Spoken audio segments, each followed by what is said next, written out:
In this remote desert area, about 75 miles northeast of Las Vegas, Nevada, the Atomic Energy Commission, in collaboration with the United States Army and Air Force, will conduct the atomic test known as Exercise Desert Rock.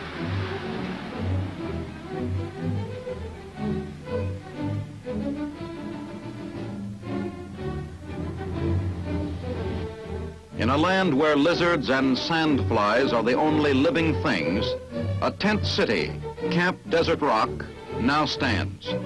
Here, the participating troops, observers, and service units, numbering more than 5,000 people, will live during the exercise.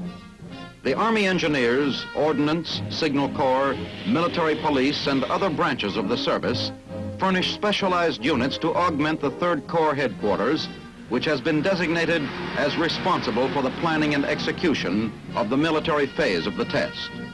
Though lacking in modern conveniences, the camp adequately supplies the basic needs of the men during their stay in the desert.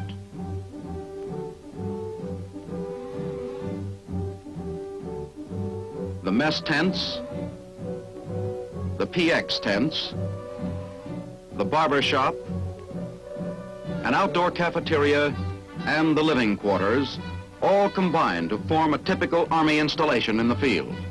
Since there are no wells at Camp Desert Rock, it is necessary to haul water to the camp. Vast quantities are trucked in from Indian Springs Air Force Base, 17 miles to the south. Frozen meats and poultry supplement the standard Army field ration.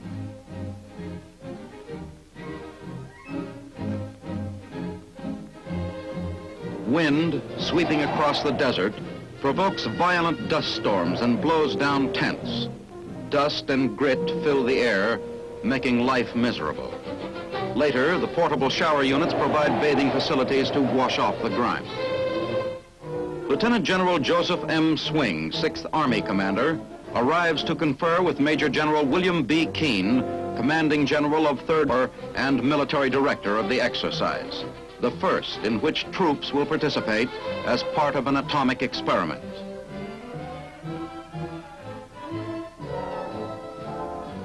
To offer a basis for military planning, a tactical situation is assumed. In the war tent at Camp Desert Rock, General Keene discusses the various aspects of the exercise with General Swing. The operations plan assumes that a strong aggressor force, estimated at 2 armies in strength, has landed on the northwest coast of the United States and is moving southeast with the intent of driving the U.S. forces ahead of them.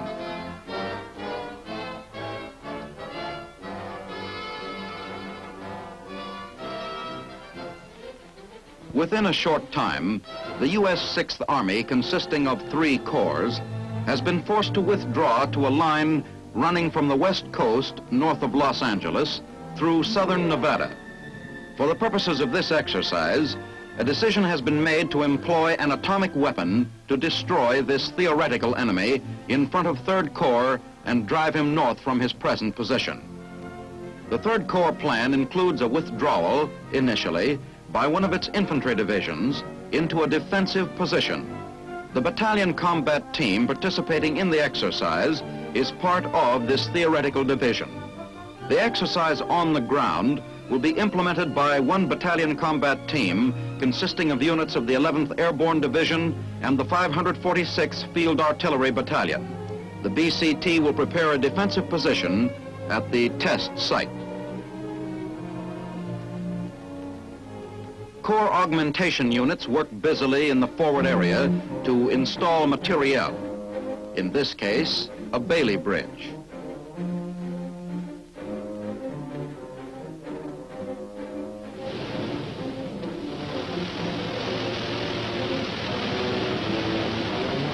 The battalion combat team arrives at Indian Springs Air Force Base with full field equipment. After deplaning, the troops line up, check personal equipment, and prepare to enter buses which will take them to Camp Desert Rock.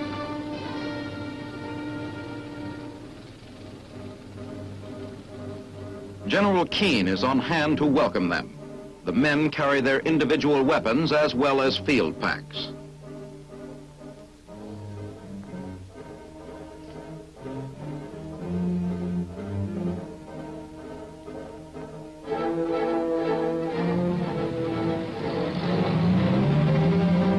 During the trip from the air base to camp, the men have an opportunity to see the type of country in which they will live and work for several weeks to come.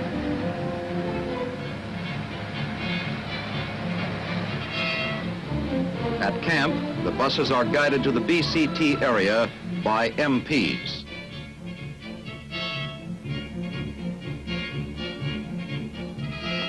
Personal equipment, weapons, and unit equipment are quickly unloaded.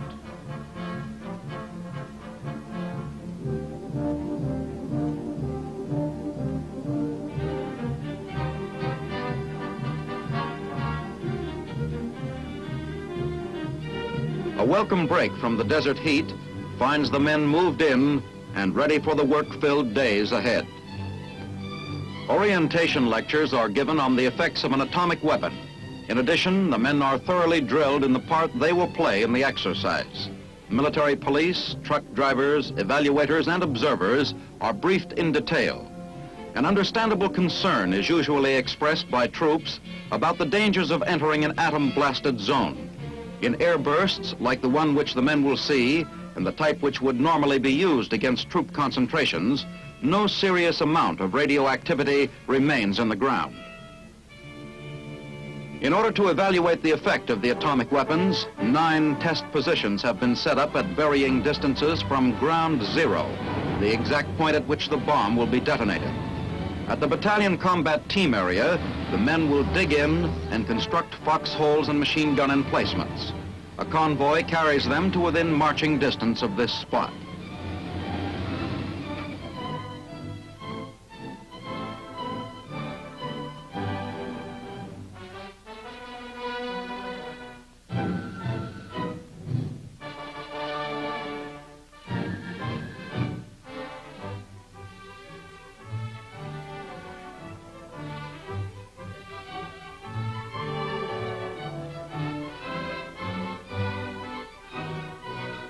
Roll calls are taken frequently to ensure that no man will be left in the potentially dangerous forward area.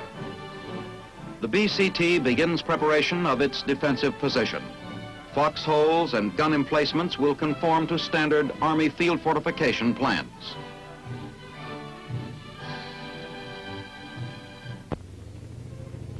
Bulldozers and other earth-moving machines scoop out gun emplacements as construction of forward area installations continues rapidly.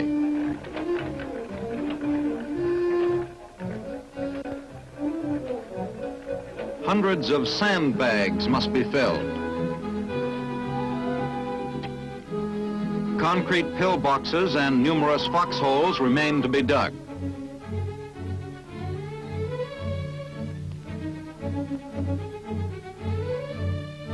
Communications are established and tested.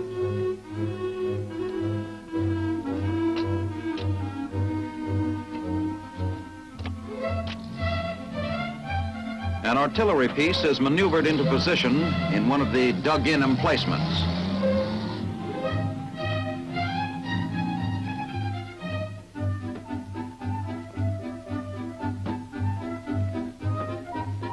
Later, evaluators will inspect the piece to see if it was affected by the bomb.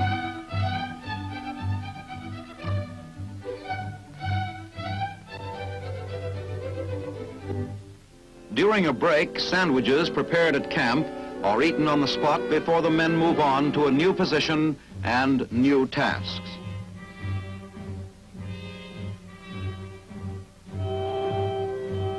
On D-1, 2 film badges are issued to each man of the BCT.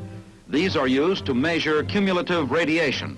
One will be carried by the man during the test and will record the amount of radiation to which he has been subjected. The second badge, left with the individual weapon in the BCT area, will record the amount of radiation he would have received had he been present at that point during the blast. Now on D-1, the BCT has almost completed preparations in the forward area. As the final step, weapons with film badges firmly attached are carefully placed in the individual field fortifications. Here they will remain until retrieved after the detonation on D-Day.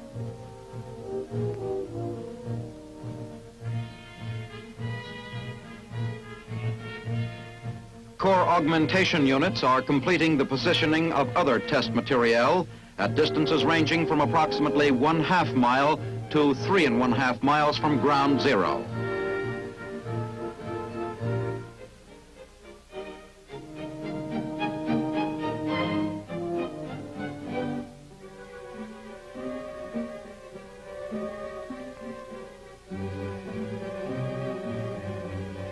Sheep are placed in a variety of emplacements and shelters. Some are placed in enclosures at ground level, while others are placed in below ground positions.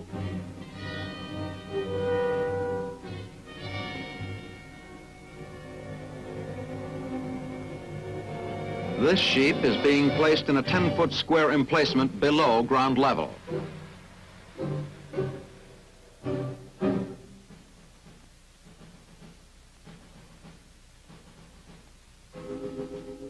Tactically placed personnel field fortifications have been laid out to test their effectiveness against an atomic explosion.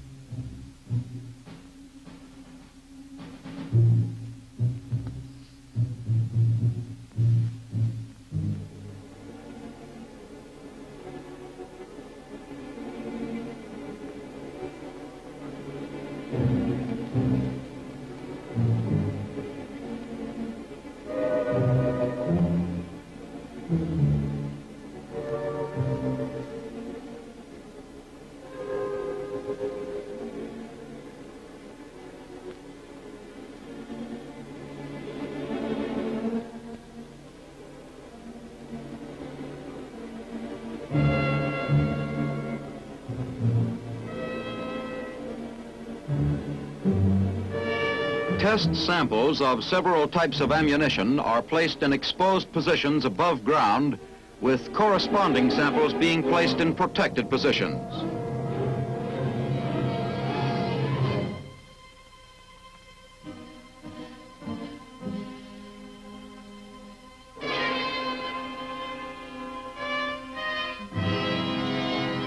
As D-1 draws to a close, all troops are withdrawn from the forward area test site, which now becomes a no man's land until after the detonation of the A-bomb on D-Day.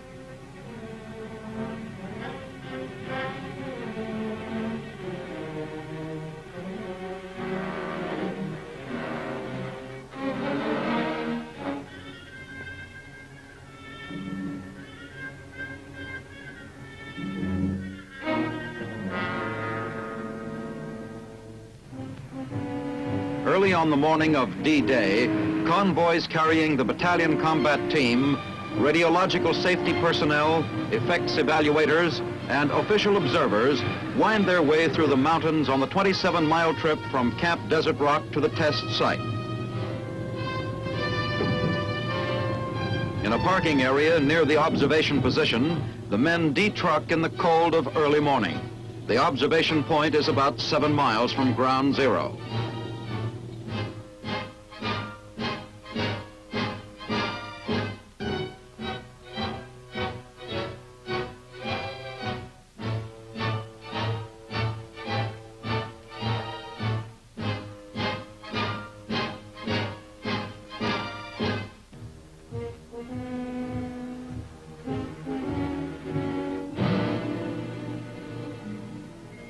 General Mark Clark, Lieutenant General Swing, and Major General Keene, together with other observers, are present to witness the blast of the bomb, which will be dropped from a high-flying aircraft. High Department of Defense officials and congressional representatives await each hour. Final briefings have brought the men up to date on the various conditions of the test. It is believed they will experience less fear during the blast because they have learned that radioactive elements from air bursts are carried into the stratosphere in a cloud, where they mix rapidly with the upper air currents. The bomb will be detonated only if all predetermined requirements are met, including weather conditions. BCT personnel are interviewed to determine the effect of orientation lectures. Sergeant O'Brien, I understand you're the acting first sergeant of your company. Yes, sir, that's right. How many of your men do you think would volunteer to go up and be in one of those foxholes when the bomb went off? Oh, I'd volunteer, I guess, of about a half a dozen. At least half a dozen? Yes, sir. You know, that's quite a loud noise that bomb makes when it goes off. Do you think it would do you any harm? No, I don't think the noise would, sir, no. How about radiation? Do you think there's much danger from radiation? Well, radiation is the least of the worries that the men are thinking about. I think most people thought that radiation was the greatest danger, didn't they? Where did they learn different? We were, prior to our instructions here, we received a very thorough briefing before we even came in this close to contact with it. You feel that those instructions have given you confidence in your ability to protect yourself? Yes, sir. How about the exercise you're going through up there? Is that something you think the men will go through with all right? Yes, sir. I think they'll do very well in it. They're mentally ready for it. They're eager and ready to go. Good. Well, we're glad to have you here. As H hour approaches, those men without protective glasses are instructed to sit down on the ground and face away from the blast. The bomb has left the plane.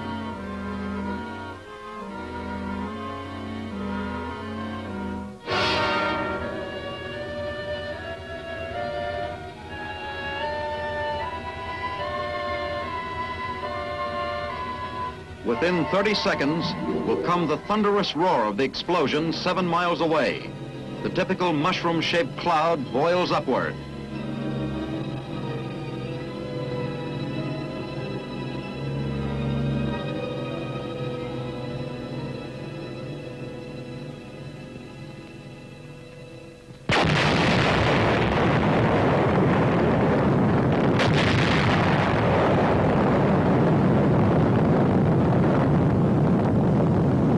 Only 10% of all injuries from high atomic airbursts are from X and gamma rays. Reports indicate that these are the greatest concern of the average citizen and soldier. This test, in which combat troops are participating, is designed to dispel much of the fear and uncertainty surrounding atomic radiation and the effects of these rays.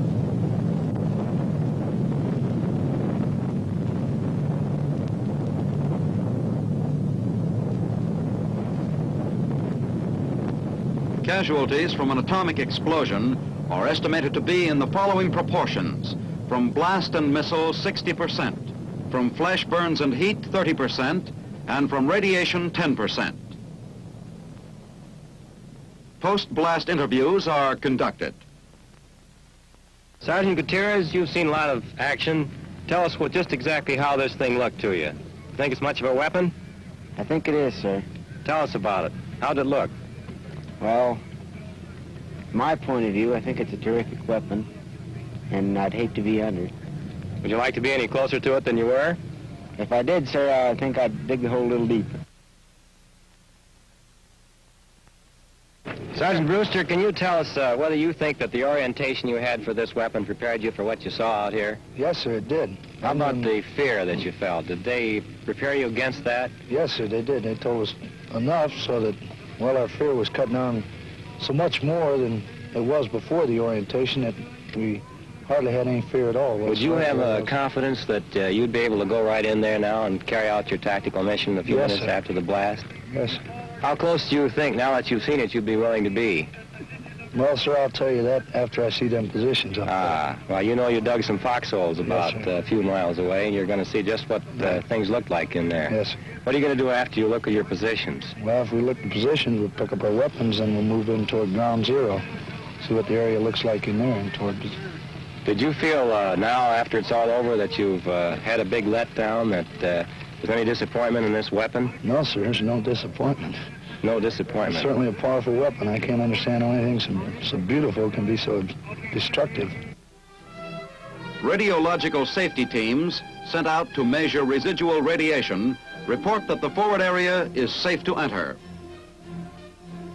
As their part of the tactical exercise, the BCT entrucks to move up to its previously prepared position.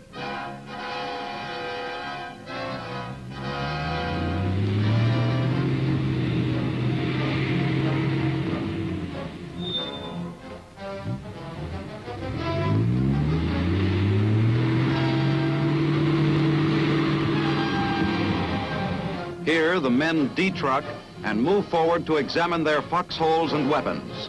Soon, each man will see for himself what his chances for survival would have been had he been in his foxhole at the time of the blast. In recovering their weapons from the foxholes, the men find little damage done to either the weapon or the dug-in position. Information from the radiological instruments indicate that a negligible amount of radiation exists at this position, approximately 2 miles from ground zero. Film badges are removed from weapons and will be turned over to technical personnel for processing. The BCT receives a briefing in which the condition of equipment and emplacements is discussed. Preliminary observations indicate that a man in a foxhole caught this close to an atomic explosion would be reasonably safe. The commanding officer of the battalion combat team gives the signal for the advance toward the BCT objective, an area approximately 1/2 mile from ground zero. In a formation of 15 columns abreast, the team moves across the desert, which only a short time before was subjected to the atomic blast. In theory, they are launching an attack against a foe which has been stunned by an atomic weapon used in close tactical support of ground troops. The radiological safety teams, with their detection instruments, have moved out ahead of the troops. The evaluators who follow shortly after will examine field fortifications and equipment for evidence of blast and heat damage as a basis for reports to be rendered by the effects evaluation group.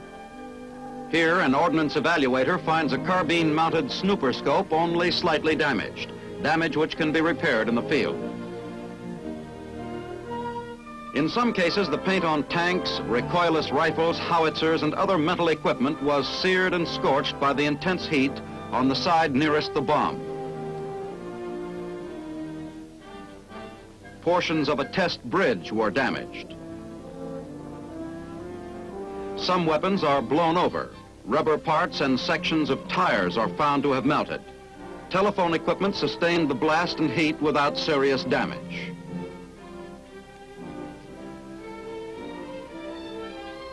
The evaluators and observers examine field fortifications and find them intact even at positions closest to ground zero, though heat has scorched wooden supports. Sheep below ground level in zigzag trenches show no visible sign of blast or heat effects. However, those in pens on the ground surface sustained wool burns. Blood samples are taken.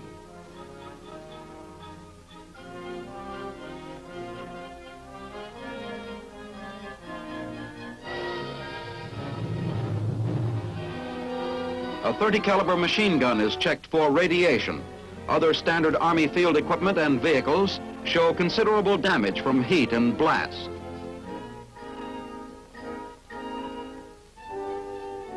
Portions of sandbags exposed to the heat were burned.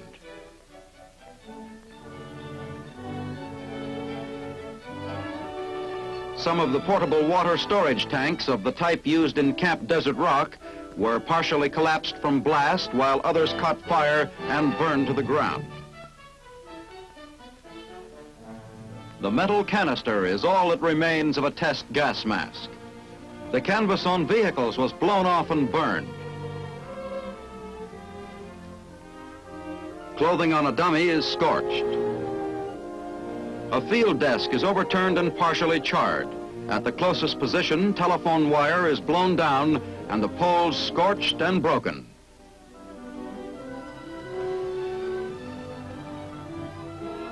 Fabric samples of different types show reactions to heat and blast. Field wire and telephones give evidence of scorching and burning.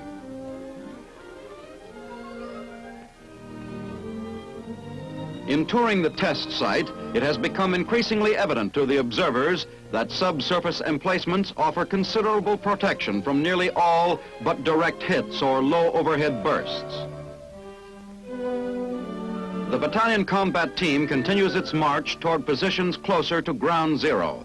As they enter the blast area within an hour after the detonation, they realize the danger of radiation sickness from an air burst is slight.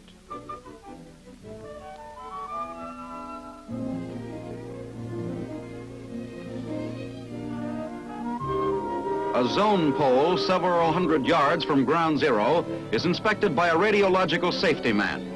Only slight evidence of radioactivity is found.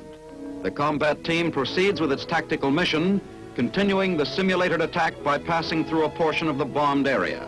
In these closer positions, the men inspect the sheep and the zigzag trenches.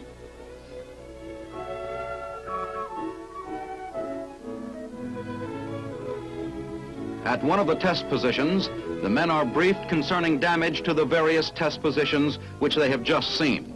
Later, the effects and evaluation group will prepare detailed reports on the results of the test for distribution to persons concerned with the tactical use and development of atomic weapons.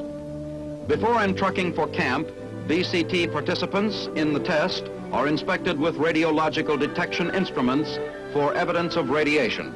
A thorough head-to-foot examination will reveal any accumulation of radioactive material. Vigorous sweeping with a broom removes contaminated dust and dirt from shoes and clothing.